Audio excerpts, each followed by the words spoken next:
saiatuko naiz azaltzen edo erantzuten aldudan bezala. Nik uste behin baino gehiagotan aipatu zaidala espekulazioaren kontua. Nik ez dakit lege honek espekulazioa areagotu edo murriztuko duen.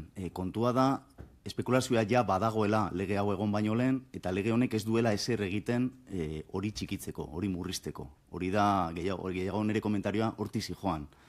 Ez da esaten, dagoela aldagai espekulatibo bat planifikatuta eta eraiki gabe dauden 75.000 babes publikoko etxebizitza horien atzean, eta iruditzen zait funtsezkoa. Hemen, aipatzen da, arazo horren atzean dagoela arrazoi bakarra, eta da, sustatzaileei ez aizkiela zenbakiak ateratzen, eta hori egia izan daiteke kasuren batean. Nik esaten dudana, kasu horiek ikusi beharko direla udal ikuspegitik, ea karga urbanistiko gehiegi dauzkaten, eta ea egokiak diren, igual ez dira egokiak. Eta lege honek, espekulazioaren aurrean ez du ezer egiten. Are gehiago, hemen esan zait, ea zoruak gehiago liberalizatu daitezkeen, ezta? Esan dite Morales andereak. Bueno, bai, hori egin zen ja 98. urtean, Aznarrek egin zuen. Dana urbanizagarri jarri zuen. Eta hor hasi zen adreioaren burbuia.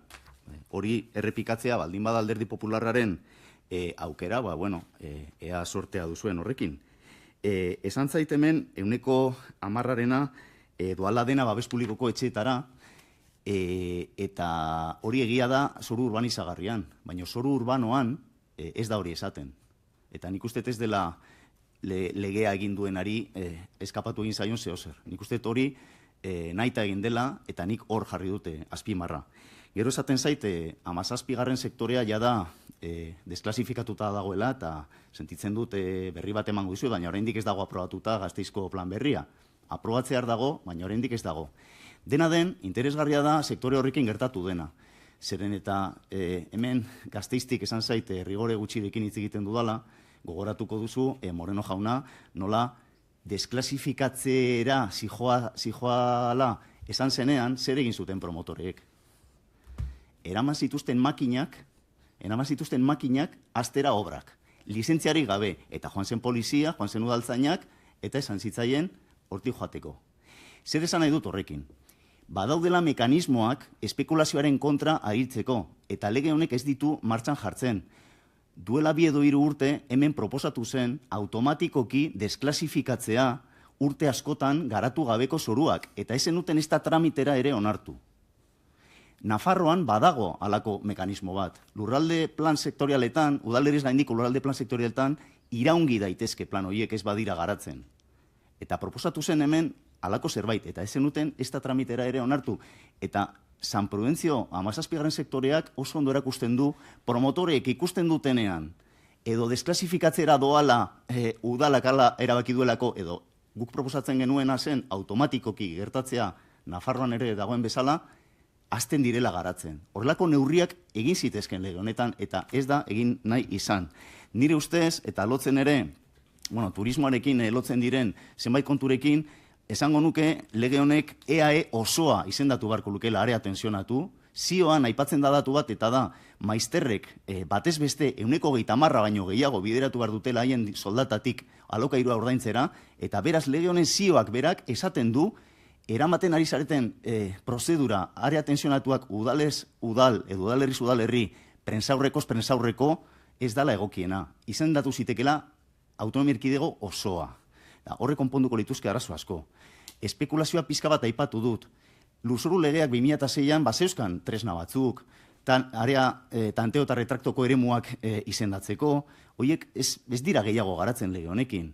Eta ez da ezer esaten, orain esan dudan bezala, hirigintza espekulazioa mozteko, esan nahi dut, espekulatzailei esateko ez baduzu egiten, iraungi egingo da klasifikazio hori. Hemengo reserven erdia bideratu beharko litzateke alokairu soziala. Nik uste hori, benetan, beti ari zarete euskal ereduaz hitz egiten, arro, eta gauza batzuk arro egoteko dira, zergatik ez. Baina orduan, ez aplikatu konstituzionalera eraman duzuen lege baten erreserben erdia. Lursail publikoen salmenta mugatu beharko litzateke eta lege honek ez du ezer egiten horren aurrean. Zeren orain, eztabaidan zaudeten aurreko agerraldietan entzun dut ere, 115 hori ea bosta joango den Jaurlaritzaren eskuetan edo noren eskuetara joango den. Kontua da, saltzen ari direla. Hemen esaten zait, zizke diru guztia bideratu behar dute alokairura, gezurra zeren eta badago truko bat, eta da saltzea zoruak, saltzea pribatuei eta horiek salmentan egiten dute, eta Jaurlaritzak berak egin du, bisesak saldu ditu zoruak zorrotzaurren. Lege honek ez du ezer esaten horri buruz. Nahi duzu 100% Jaurlaritzarentzat, baina Jaurlaritzak ere egiten du udal askok egiten dutena, da saltzea lursailak, pribatuei eta gero salmentarako egiten dituzte. Eta azkenik uste dut erreserbak handitu behar direla hiri zoruan. Hiri zoruaz ez da ezer esaten. Eta operazio batzuk oso lukratiboak dira hiri lurzoruan. Aipatu zaizkit Gasteizko tasatu asko daude Gasteizko birdensifikazioan. Eta Gasteizko birdensifikazioan esate baterako 100% bideratuko da babes publikora, eta lagapena izan ordez 1,5 izango da 66,66. Zergatik. Oso lukratiboa delako jabentzat, instalazioak ja sartuta daudelako, eta beraz, handitzen zaie, ematen zaie bonus bat eraikitzeko, oso lukratiboa denez, normala den bezala eskatu zaie gehiago lagatzea, beraz, batzuetan jabek gehiago laga dezakete, eta lege honek ez du ezer esaten horri buruz, eta hiri lurzoru finkatuan, hemengo erreserbak dira 0. Eta bada garaia hori aldatzeko, operazio batzuk, birkalifikazio zentriko batzuk, Gasteizen, Bilbon, Donostian, eta beste herri handietan, oso lukratiboak dira, eta uste dut hor, zehozer, aipatu behar dela, baita ere hor, alokairu soziala lortzeko, babes publikoko etxebizitzak lortzeko.